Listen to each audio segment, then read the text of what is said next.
I'm Kyle Sullerud, and this is the truth about split testing. Hey, yo, Kyle. Yo, this is your man, Flavor Flav.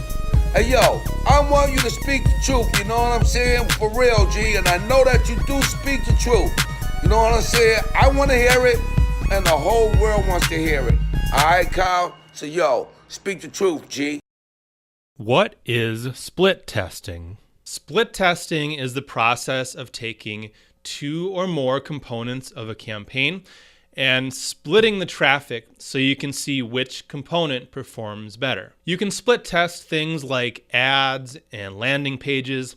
So for example, you could send half of your traffic to one landing page and half to another, and then you can see which landing page helps to generate more leads or sales. Split testing is something you definitely should be doing, but I see a lot of people going about it the wrong way. Google itself guides you through horrible methods of split testing. So let me break down 4 split testing myths and tell you what can be done instead. Myth number 1. When you're split testing ads, you should only look at click-through rate. I've heard people say this, that with ads, the only thing that matters is click-through rate, but it's simply not true. We want more customers clicking on our ads and fewer non-customers clicking on our ads. That's why we do things like adding negative keywords. We want to improve the relevancy of our traffic. Sometimes you'll see an ad with a really high click-through rate, but a really low conversion rate. What's happening here is that ad is actually attracting too many non-customers. For some reason, they were attracted to the ad, but they're not going to become customers. They never were in the first place. Meanwhile, another ad might get a lower click-through rate and fewer clicks, but the same number of customers. The customers are clicking on both ads, but the first ad is attracting more clicks from non-customers. So if you keep the ad with the higher click-through rate, you'd end up spending more for the same number of customers because you're paying for all those extra non-customers that are clicking that ad. When you split test your ads, you need to look at cost per conversion as the most important metric. Only if the cost per conversion is about the same, only then should you look at click-through rate. Myth number 2. You always need to wait for a statistically significant result. In statistics, you learn about confidence levels, and something needs a 95% confidence level in order to be statistically significant. And there's a really complex formula that goes into determining confidence levels. I'm not going to get into that right now. It's true that you shouldn't declare a split test winner too early. So if you've gotten 5 conversions from one ad and 3 conversions from another ad, you shouldn't necessarily choose the ad with 5 conversions as the winner. It's very possible from that early stage that the ad that only had 2 conversions will end up getting some more, and it'll ultimately become the better performing ad. But let's say you have 35 conversions from one ad and 33 conversions from another ad. Now, assuming these ads have both spent about the same amount of money and they've gotten about the same amount of clicks, that's not a statistically significant result. It's only about a 60% confidence level. So should you keep running this test until you have a statistically significant result? No! It could take forever to find a difference here that is statistically significant.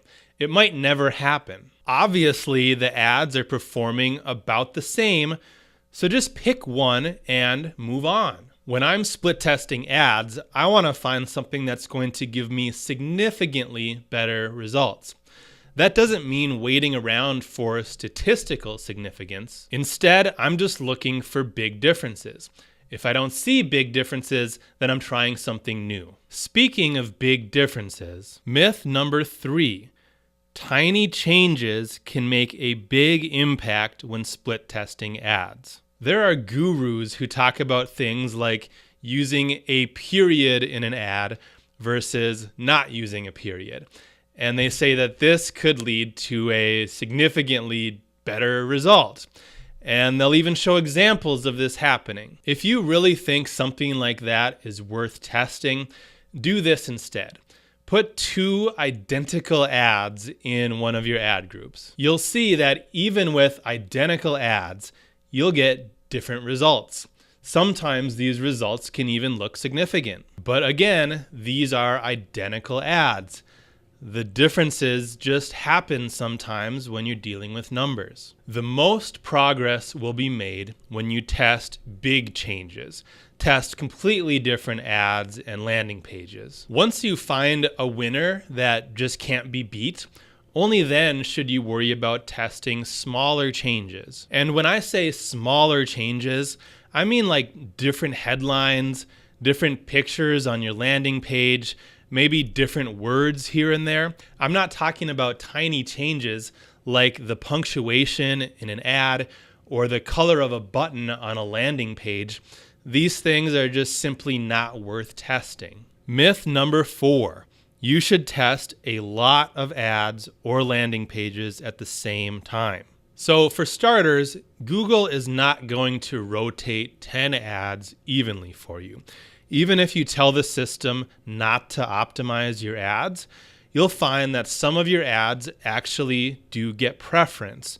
And Google is going to show some of those ads more than others, and this is going to skew your results. And even if each ad does get shown the same number of times, it's not as efficient as testing 2 ads at a time. With a 50-50 split test, you can test a lot more quickly. You find winners faster, and more of your budget starts to go towards better performing ads. I've dumped a lot on you in this video, but the bottom line is split testing should only be done with 2 options at a time. You should look for big improvements, don't waste time testing small changes, and don't wait for statistically significant results.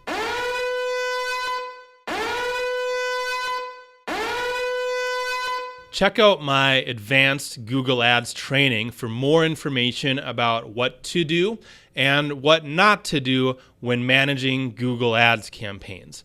I'll put a link to that in the description, and I'll see you around.